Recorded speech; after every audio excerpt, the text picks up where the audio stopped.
রাসূল সাল্লাল্লাহু আলাইহি ওয়াসাল্লাম বলতেন উ'তিতু জাওয়ামিউল কালিম, আল্লাহ তাআলা আমাকে জাওয়ামিউল কালিম দিয়েছে। জাওয়ামিউল কালিম মানে কি? তিনি বলতেন কম, এটার অর্থ বেশি। কথা বলতেন এক দুই শব্দের, কিন্তু এটার যে দোতনা, এটার যে আবেদন, এটা মানুষের হৃদয়ে অনেক বড়, অনেক বেশি। সুবহানাল্লাহ।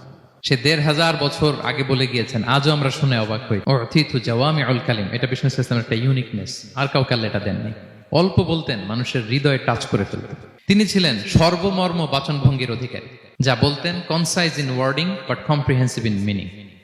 শব্দে এটা ছোট কম, কিন্তু ভেরি কম্প্রিহেন্সিভ। কতটা প্রিসাইজ এন্ড ক্লিয়ার আম্মা জান আয়েশা বলেন, লাউ আদ্দাহু লাআদ্দু লা আহসাহু।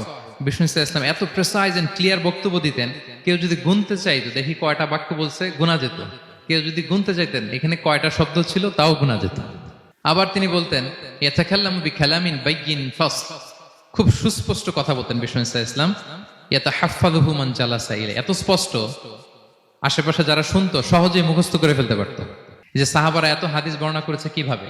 কারণ ভেরি প্রিসাইজ এন্ড ক্লিয়ার, শুনলেই মুখস্থ হয়ে যায়। আবার গুরুত্বপূর্ণ কথা ৩ বার বলতেন। একবার তিনি বলতেছেন আত্তাকওয়া হা হুনা হা হুনা হা হুনা, তাকওয়া থাকে কোথায়? হৃদয়ে। তাহলে এটা গুরুত্বপূর্ণ কথা ৩ বার ইঙ্গিত করেছেন। এটা হচ্ছে বিষ্ণু সাল্লাল্লাহু আলাইহি ওয়াসাল্লামের একটা ইউনিকনেস। কথা বলতেন কম, এটার দোতনা, এটার আবেদন মানুষের হৃদয়ে ছাপিয়ে যেত।